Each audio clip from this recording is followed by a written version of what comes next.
दिल्ली विधानसभा चुनाव के नतीजों का आज दिन है और सूबे की सभी 70 सीटों पर वोटों की गिनती जारी है।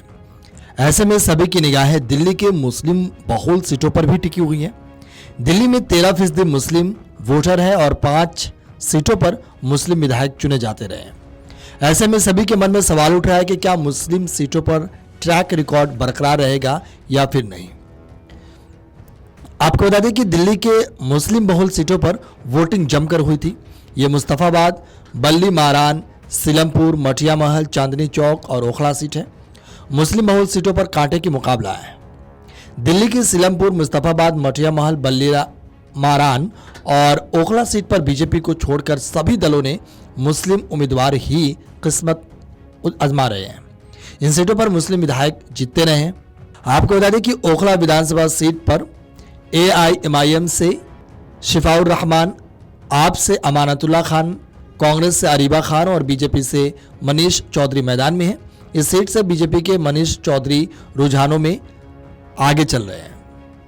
वहीं मुस्तफाबाद सीट पर AIMIM से ताहिर हुसैन, आप से आदिल खान, कांग्रेस से अली मेहंदी और बीजेपी से मोहन सिंह बिष्ट चुनाव लड़ रहे हैं। यहाँ बीजेपी के उम्मीदवार मोहन बिष्ट करीब 5700 वोटों से आगे चल रहे हैं। अगर बल्ली मारान सीट पर बात करें तो बल्ली मारान विधानसभा सीट पर आप से इमरान हुसैन, कांग्रेस से हारून यूसुफ और बीजेपी से कमल बांगड़ी चुनाव लड़ रहे हैं। यहां से करीब 200 वोटों से बीजेपी आगे चल रही है। अगर मटिया महल सीट की बात करें तो मटिया महल विधानसभा सीट पर आप से आले मोहम्मद इकबाल और कांग्रेस से पूर्व विधायक आसिम मोहम्मद खान चुनाव लड़ रहे हैं। बीजेपी से दीप्ति इंदौरा चुनाव लड़ रही है। वहीं अगर सीलमपुर से बात करें तो सीलमपुर विधानसभा सीट पर कांग्रेस से अब्दुल रहमान और आम आदमी पार्टी से जुबैर अहमद चुनाव लड़ रहे हैं, तो बीजेपी से पार्षद अनिल गौड़ है। बीजेपी के अनिल गौड़ करीब 1325 वोटों से आगे चल रहे हैं। यानी कि शुरुआती रुझानों में मुस्लिम बहुल इलाकों में बीजेपी आगे चल रही है। आपको बता दें कि आज दिल्ली विधानसभा में वोटों की गिनती हो रही है। जो 5 फरवरी को चुनाव हुए थे उसकी गिनती आज हो रही है और मुस्लिम बहुल इलाकों में बीजेपी शुरुआती रुझानों में काफ़ी आगे चल रही है। बाकी सीटों पर आप और बीजेपी में ज़बरदस्त टक्कर देखने को मिल रही है। इसी बीच अब सभी लोगों के मन में सवाल उठ रहा है कि क्या इस बार आम आदमी पार्टी रिकॉर्ड बना पाएगी या फिर कांग्रेस सत्ता में वापसी करने जा रही है। लेकिन ये तो रुझान है, अब देखिए असल नतीजे क्या होते हैं। लेकिन फिलहाल रुझानों में ही बीजेपी की प्रचंड बहुमत बनती साफ तौर पर दिख रही है।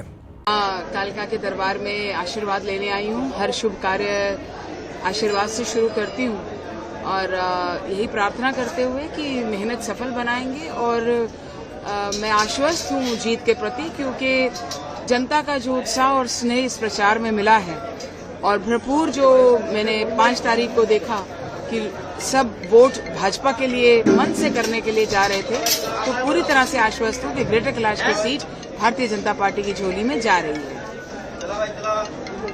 बहुत कॉन्फिडेंट है।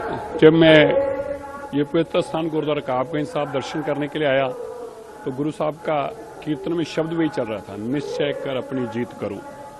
गुरु साहब की तरफ से दिल्ली के अंदर रजौरीगंज सीट तो अच्छे मार्जिन से जीतेंगे, लेकिन इसके अलावा भी क्लियर मैंडेट के साथ लगभग 50 सीटों पे भारतीय जनता पार्टी इस बार अपना परचम लहराएगी।